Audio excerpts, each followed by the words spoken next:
na anafundishwa, kwa asitokezee kwanza kuzungumza chochote, anaweza kukosea.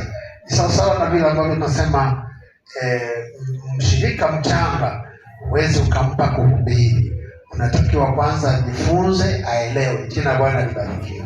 Bwana Yesu asifiwe. Kwa hiyo na wao walikuwa wana utaratibu wa kutunza jadi yao isije ikaharibiwa. Mtoto mdogo asiwe na kibali cha kusimama mbele ya watu na kwanza kueleza mambo makubwa ambayo hayajui. Bwana Yesu asifiwe. Sasa Mungu cha ajabu anamwambia Yeremia, usiseme mimi ni mtoto. Mimi Mungu ndiye ambaye tuma. Maana yake elimu yote ile wanayosoma nimeshakufundisha, nitaweka nini ndani yako. Tena Bwana ndiye mimi nitaitumbukiza tu ndani yako, wewe nenda. Haya maneno yatakuwa yakitokea tu. Jina Bwana libarikiwe. Ndio maana tunasema Roho Mtakatifu akitujaa, yaani unakuwa na maneno hata ambayo hujawahi kujifunza. Roho Mtakatifu anakuongoza na kufundisha, na unashaka unatamka mambo mazito makubwa, maana ni Mungu mwenyewe anasema akitumia kinywa chako. Hicho kilichotokea kwa Yeremia, maana Biblia inasema baada ya hapo Mungu akamgusa kinywa chake, akasema nimeyatia maneno yangu katika kinywa chako. Nenda kwa mtu yeyote atakaye kutuma, wala usimwangalie umri wake, cheo chake, nafasi yake, uchumi wake. Nenda kamwambie, na usipomwambia mimi na wewe. Jina Bwana libarikiwe. Bwana Yesu asifiwe. Sasa hiyo ndio sura ile ya kwanza anapomtuma. Nasema unaposoma Biblia, fahamu kwamba ni Mungu anasema na wewe. Liko jambo ambalo Mungu anataka wewe ufanye ama uende ukatekeleze. Mungu anatoa maagizo, anapoagiza cha kufanya. Kwa hiyo amemwagiza Yeremia. Yeremia alikuwa anaangalia nafasi yake. Mungu anasema hayo yasikusumbue, mimi naye kutuma najua. Jina Bwana libarikiwe. Bwana Yesu asifiwe.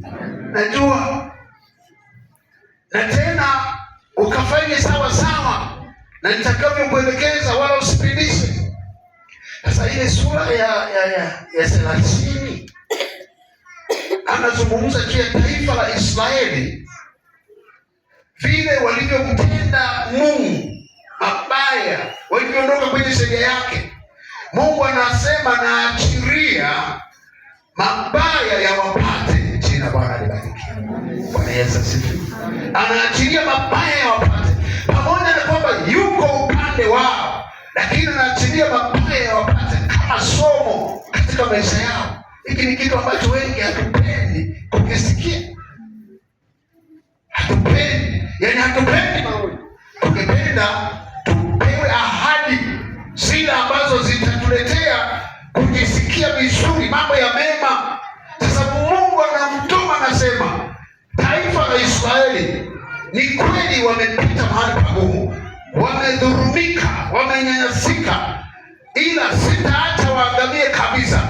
Nitawatoa wasiangamie, na kwa sababu mimi ni watu wangu niowachagua, nikiwatoa wasiangamie, lakini sitaondoa adhabu kabisa juu yao. Tawaacha wapite katika adhabu fulani hapa, ili waweze kufahamu, kuingia kwenye toba kwamba mimi ni Mungu. Jina Bwana libarikiwe.